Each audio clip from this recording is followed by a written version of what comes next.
everybody. Nice to see everybody. Thanks for being here. We're thrilled to show Secretary Becerra, the first Latino Secretary of Health and Human Services in our history of our country, the wonderful work being done in Leominster and North Central Massachusetts to address hunger and nutrition challenges in our community. For those of you who might not know, Secretary Becerra actually got his start in Central Massachusetts, working at Community Legal Aid in Worcester, providing free legal advice to underserved communities. So,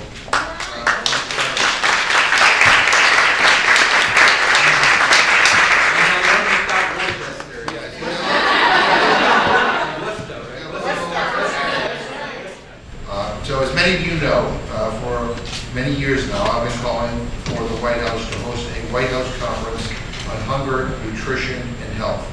First and only White House conference on this topic was held back in 1969. Wow. That was the year we landed somebody on the moon. Some major policy changes that came out of that conference, like the WIC program, the Women's Institute of Children program, an expansion of school meals, and even things like iodized salt and fortified breads and cereals. But it's way past time that we hold and that's why I'm thrilled that the Biden-Harris administration is finally hosting another conference in September. You know, we need to hear directly from people with lived experience, those who have faced hunger and nutrition insecurity personally, or who have worked on the ground at community organizations. We need to hear what really works. We also need to hear what doesn't work and the challenges, where the gaps are in well-meaning policy that sometimes, quite frankly, just misses the mark. Look, for far too long, the issue of hunger and health has been too siloed. And we were just commenting on the way over here, kind of the way our government is set up, makes it difficult to solve problems that require multiple agencies and departments to actually participate in finding a solution. In Congress, if you want to talk about hunger, you want to talk about SNAP, you have to go to the Agriculture Committee. You want to talk about school meals, that's the Education and Labor Committee. You want to talk about food as medicine, well, that's the Energy and Commerce Committee, or maybe the Ways and Means Committee. But we all don't get together and say, okay, what can we all put on the table? But we know that all of these issues are linked. And one of the main takeaways that I hope comes out of this conference is to finally recognize that hunger and a lack of access to nutritious food, they're health issues. Food is medicine. My grandmother, as growing up, always used to say to me, an apple a day keeps the doctor away, right? It would anoint you. But I wish she was still alive so I could say, you were right, right? Last week, and saw some incredible initiatives within their food services in the hospital, providing people with CSA bags when they leave, as well as recipes. Boston Medical Center here in Massachusetts is doing incredible things in terms of linking nutrition and health. You hear from our friends at UMass Medical Center, also on the cutting edge. So we are here today, Mr. Secretary, with an incredible, inspirational group of people who have firsthand experience with a number of innovative, forward-thinking programs that treat hunger as a health issue here in the Leominster area. And I hope that we can learn from them and consider how we might scale up some of the work that they've done, where HHS might be wind at their back as we move forward, how some of what's happening here could be a national model. And let me just close with this. This White House conference is not a press conference, right? It is about bringing everybody to the table and coming up with a roadmap to end hunger and nutrition insecurity in this country once and for all. By 2030 is the goal, by 2030. And I tell people all the time that hunger is a political condition. And what I mean by that is we have the food, right? We have the infrastructure, we have the knowledge, we have everything. We have lacked the political will. And we live in the richest country in the history of the world, and there are 40 million Americans who don't know where the next meal is going to come from. We should all be ashamed. And so, again, I want to thank the Secretary for being here, for his leadership on this. HHS will play a crucial role in this conference. And with that, I want to now recognize our great Secretary of Health and Human Services, Xavier Becerra.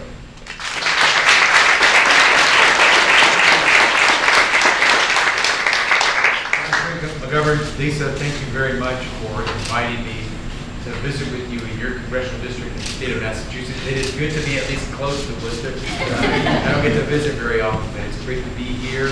I think now that we see where we're heading with this conference, it's a great opportunity. It's a great opportunity for us to do what was done 53 years ago in 1969. It was game-changing, right? School lunch programs. You know, we take that for granted.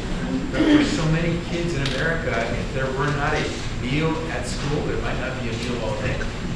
And so we should try to think big, have that attitude that we're going to go bold, that we're going to make a difference in this conference the way they thought back in '69.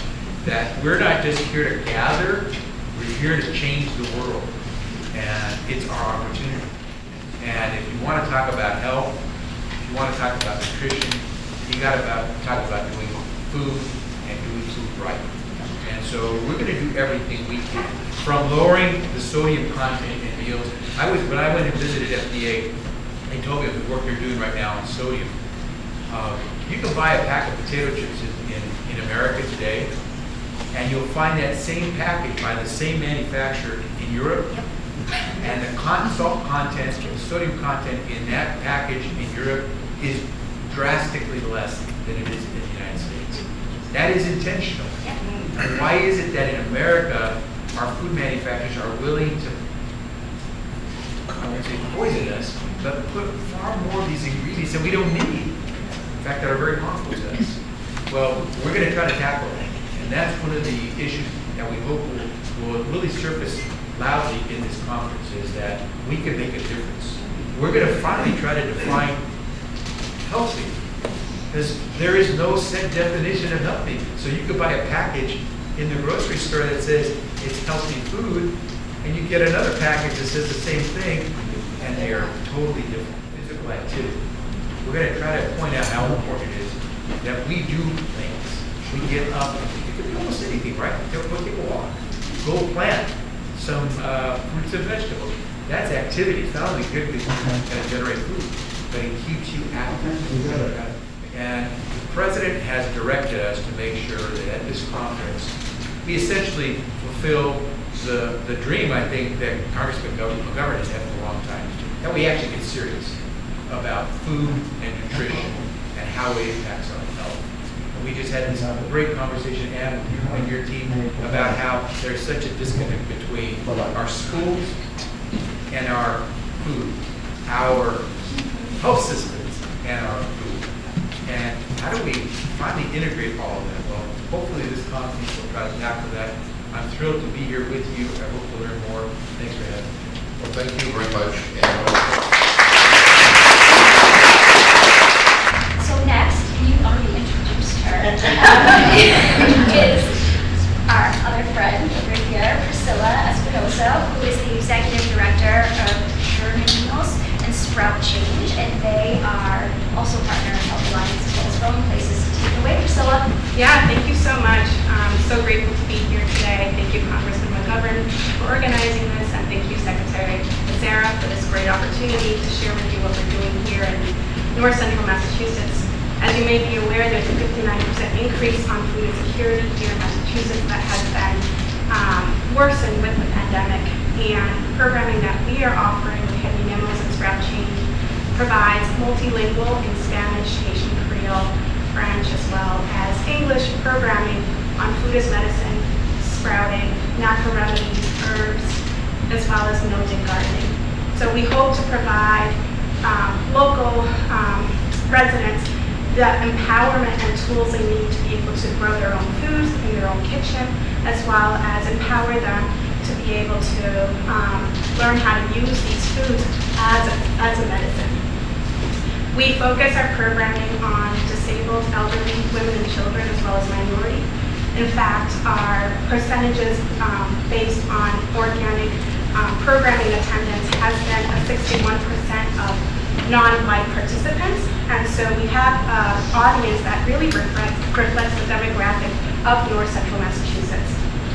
In our programs, we do look at social determinants of health. So every program provides childcare, as well as transportation stipends for individuals who have barriers to be able to attend our programming. We focused on 4 priority areas, which were health equity, social determinants of health, health system strengthening, as well as reducing the prevalence and burden of behavioral health, chronic and complex conditions and their risk, as well as healthy aging. We ran 6 series, which I shared earlier, also focusing on healthy aging, microgreens, food medicine, and sprouting. We did our programming in 5 locations that were open to the public, as well as 1 on-site medical facility at an adult day center. And we received, thanks to the funding that we received from UMass Memorial Health Clinton Hospital, it became a magnet to receive additional sponsorship. So we became connected with an incubator with MIT and WPI, Worcester Polytech Institute, where we were sponsored as a fellow to go through their small business incubator. We also received in-kind sponsorship with senior advisors. And so we have a senior advisory board supporting our growth. We received legal counsel that was pro bono to support us in our contracting with our sponsors and advisors. And we also received matching of funds through Growing Places, New View Community, NOFA Mass, which is the Northeast Organic Farming Association. And right now, our funding is projected to grow. So NOFA Mass received 3 times more funding this year to continue the Milton Garden program, which is a solution to climate change. And so you can grow more, use less resources like water and working, we do less weeding, and so it's really a magical solution with less effort. And it's perfect for both the floods that we had last year as well as the drought that we're experiencing this year. So we're very, very grateful to be here to share the work that we're doing, the impact that we're making on helping to reduce food insecurity and also to reduce climate change in North Central Mass. Thank you. Thank you so much. Right now, we value food as a commodity or money, and we really need to shift it to a values-based supply chain instead of a dollars-based supply chain, but it's everything that everybody just spoke about in order to do that. And part of it is Dr. Dickinson's credit, talking about how there needs to be backbone organizations in every single region spearheading this, because it's a real thing. And if you look across the country, there are different organizations doing this, but it's not a federally funded program the way that WIC is, the school meal programs. And so can we shift that, and can we begin to address food security differently with a different model? A hope that I would like to see is the opportunity to pilot what we're doing at North Central Mass nationally. So it would be really wonderful to really make an impact of empowering everyday people to reclaim their health using food as medicine, natural remedies, herbs, as well as sustainable gardening. I think we would not only make an impact when it comes to food, we can also make an impact when it comes to our environment. We are all impacted by our environmental changes. We're all impacted by what's happening in the water, in the air, in our food systems. So to be able to raise awareness and empower everyday people, I think it will make a huge shift, especially since the U.S. is considered a global power. And I think, why are we letting ourselves be beaten by European countries or Asian countries? We are a superpower, and I think that if we can make a shift when it comes to food as medicine and also the environment, it will be an amazing impact that we can make for future generations to come. And on the issue of obesity, there is a link between obesity and food insecurity, where people have to make really difficult choices, sometimes the cheaper food is the food that is the less healthy for you. And we have people who live in our own state. We have what I call food apartheids. I don't call them deserts, because deserts are natural, right? Apartheids are man-made. I was in the Bronx not too long ago. The biggest food apartheid in the country is in the Bronx. Every fast food restaurant in the world is there, but no supermarket. No store to, even if you had the resources to be able to get fresh produce. And there are ways around this, right? All of this is integrated. So and we have to address it. And we have some great local leaders, by the way. I saw Representative Higgins was here, Senator Cronin I saw here earlier, and the representatives from Senator Markey's office and Senator Warren's office, all really incredible leaders on this stuff. But yeah, as I said at the beginning, one of the challenges with this is that we look at, because of the way our system is set up, we look at this issue not holistically, but in little bits and pieces. And this gives us an opportunity to look at it holistically. So to address the schools and to address the hospitals and address everything. And the bottom line is that, you know, what we're talking about with this conference, and we're talking with the food medicine part of it, is a paradigm shift. It is this holistic approach. The intersectionality with other issues is, you know, we would be here for weeks talking about it. The fact that there's so many people in our community that don't know where the next bill is going to come from is really quite sad, and it's something we can do something about. And, you know, and understanding the importance of food as medicine, you know, as Dr. Dixon and others have talked about here today, and thank you for your incredible work as well, involving young people, is an essential part of this. This is all solvable. This is all solvable. And, you know, and connecting the dots is key. That's what this discussion is about. And you know, up until recently, to be honest with you, so much of the talk discussion has been focused on USDA, which is important. But the health components to this are vital. And then we have a Secretary of Health and Human Services who gets it, right? I mean, who gets it and understands the urgency. And by the way, the conference is on the 28th of September.